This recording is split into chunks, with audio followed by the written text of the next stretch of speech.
ભરૂચના હસોટના ઇલાવ ગામમાં આવેલ પારસી શેઠના 100 વર્ષ જૂના બંધ પેલેસને જાન્યુઆરી 2025માં તસ્કરોએ નિશાન બનાવી રોકડા 20,000 અને ચાંદીના ઘરેણા સહિતનો સામાન મળી કુલ રૂપિયા 1.36 લાખના મુદ્દામાલની ચોરી કરવાના મામલામાં પોલીસે 4 આરોપીઓની ધરપકડ કરી છે.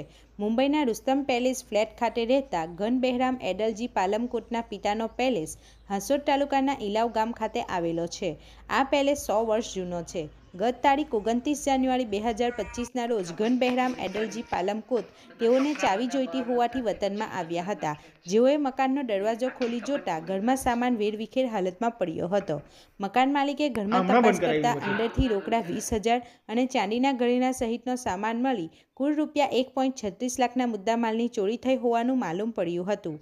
આ અંગે હાંસોટ પોલીસ મથકે ફરિયાદ નોંધાતા પોલીસે તપાસ શરૂ કરી હતી. આ મામલામાં પોલીસે 1 વર્ષ બાદ વનસિંહ દેબા ઠાકરે, ગોવિંદભાઈ મોસુ વલવી, આનંદા ઉર્ફે અનોટ કુરાસા ઉર્ફે ખુરશિયા તડવી અને વસંતભાઈ ઉર્ફે વસ્યો હોમાભાઈ વલવીની ધરપકડ કરી છે. ઝડપાયેલા આરોપીઓ શેરડી કાપણીનું કામ કરે છે. આ કામ દરમિયાન તેઓ જે ગામમાં જાય છે ત્યાં બંધ મકાનની રેકી કર્યા બાદ ચોરીના ગુનાને અંજામ આપે છે. આ ચોરીનો મુદ્દામાલ તેમના વતન સહિતના વિસ્તારોમાં છુપાવી રાખતા હોવાનું પોલીસની પ્રાથમિક તપાસમાં બહાર આવ્યું છે.